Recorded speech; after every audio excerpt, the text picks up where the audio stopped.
इस बार करियर मंत्रा में हम आपको बताएंगे बायोटेक्नोलॉजी के क्षेत्र में उपलब्ध मौजूद करियर ऑप्शंस के बारे में और साथ ही आप जान पाएंगे इसमें मौजूद स्कोप और इंडस्ट्री ग्रोथ के बारे में। तो आइए देखते हैं ये सेगमेंट और विस्तार से जानते हैं बायोटेक्नोलॉजी से जुड़े करियर के बारे में। 1919 में हंगेरियन इंजीनियर कैरोली इरिकी ने एक नए शब्द बायोटेक्नोलॉजी का आविष्कार किया। इस तकनीक के सहारे मानव कई क्षेत्रों में आविष्कार करने में कामयाब हुआ। एग्रीकल्चर, फूड प्रोडक्शन, मेडिसिन के क्षेत्र में इसका खासा महत्व है। बायोटेक्नोलॉजी सिंपल शब्दों में कि भी ऐसी साइंस जो कोई भी प्रोडक्ट डेवलप करनी है जिसके माध्यम से उसमें लिविंग चीज़ का कोई भाग प्रयोग हो और उसको यूज़ करने के लिए, डेवलप करने के लिए प्रोडक्ट को कोई भी साइंस का प्रयोग हो, चाहे वो एग्रीकल्चर साइंस है, फार्मेसी है, फूड है और जहाँ बेसिक साइंसेज हैं।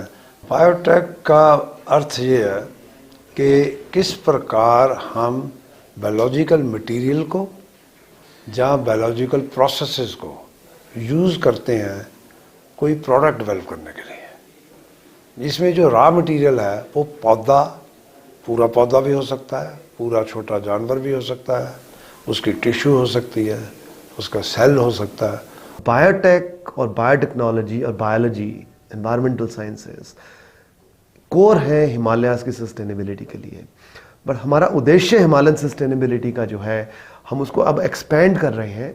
As an example, garbage disposal बहुत बड़ा इशू है, उसमें भी बायोटेक आता है कि आप कैसे माइक्रोब्स को लेके गार्बेज डिस्पोजल कर सकें, आप कैसे स्ट्रक्चर्स बना सकें कि अगर अर्थक्वेक आए तो लोगों की जानें ना जाएं, आप कैसे इकोनॉमिक सस्टेनेबिलिटी मॉडल्स बना सके। बायोटेक्नोलॉजी एक तरह का बायोलॉजी और टेक्नोलॉजी का मेल है। इस क्षेत्र में बायोलॉजी के उपयोग से नई नई ऑर्गेनिक चीजों में आविष्कार किए जाते हैं, जो कि बायोलॉजी का इसमें खासा महत्व है। इसीलिए इसकी पढ़ाई करने के लिए ये आवश्यक है कि आपने 12वीं बायोलॉजी से पास कर रखी हो।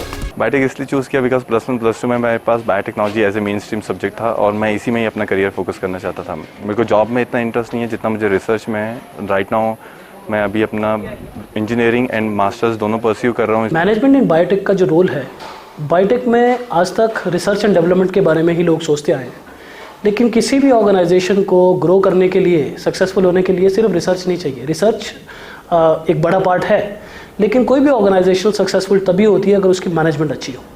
तो रिसर्च के अलावा उसका फाइनेंस कैसे होगा, मार्केटिंग कैसे होगी, ऑपरेशंस कैसे चलेंगे, उसकी ह्यूमन रिसोर्सेज को कैसे संभालना है, ये सब जो चाहिए ये एक मैनेजमेंट ग्रेजुएट ही अच्छे से कर पाएगा।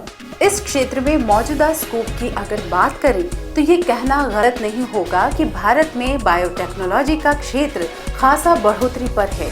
मेक इन इंडिया की रिपोर्ट के मुताबिक भारत की biotechnology industry Asia Pacific region में तीसरे नंबर पर है।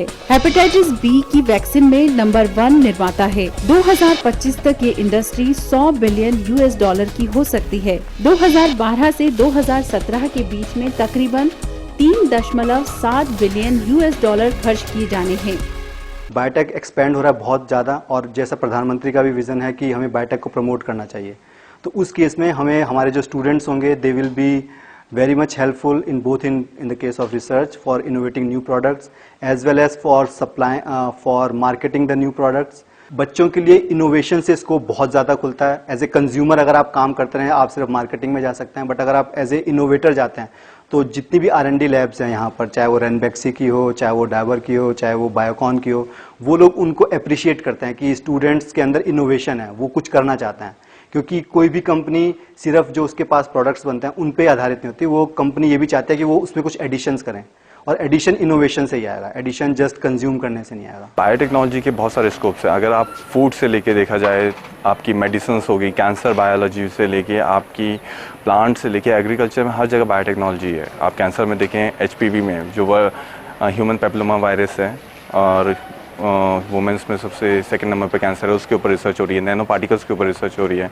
एंड नो डाउट इंडिया जो कंट्री है जहाँ पॉवर्टी लाइन इतनी है, जहाँ पे लोग अफोर्ड नहीं कर सकते हैं इतनी हाई क्वालिटी ड्रग्स और इतना ट्रीटमेंट, तो नो डाउट बायोटेक की वजह से हम यहाँ पे उनको बहुत सारी ऐसी फैसिलिटीज़ प्रोवाइड कर सकते हैं in case of treatment, medicine, diagnosis के उसमें भी। बायोटेक्नोलॉजी की पढ़ाई करने के इच्छुक छात्र छात्राएं बीटेक, एमटेक तक के कोर्स इसमें कर सकते हैं। कोर्स के दौरान आपको बायोटेक्नोलॉजी में प्रयोग होने वाली विभिन्न तकनीकों के बारे में पढ़ाया जाता है। इस कोर्स का ट्रेनिंग ही बहुत महत्वपूर्ण हिस्सा है। बीटेक करने के बाद आप किसी भी कंपनी में नौकरी पा सकते हैं। एक्सपेंशन होगी, अपॉर्चुनिटीज़ बहुत आएंगे और आ भी रही हैं। यहाँ अब जब मैंने इसको टेक्नोलॉजी के रूप में बताया कि बीटेक, एमटेक, पीएचडी भी इसमें कर सकते हैं, तो ऑब्वियसली जब ड्रग वेस्ट इंडस्ट्रीज होंगी, फूड वेस्ट इंडस्ट्रीज होंगी, या एनवायरमेंटल वेस्ट इंडस्ट्रीज होंगी, या instrumentation is also very important. Biotechnology का फील्ड आपको एक तरह से बायोलॉजी में बीटेक करने का मौका देता है। इसीलिए बायोलॉजी से लगाव रखने वाले युवा इस कोर्स का चुनाव कर सकते हैं।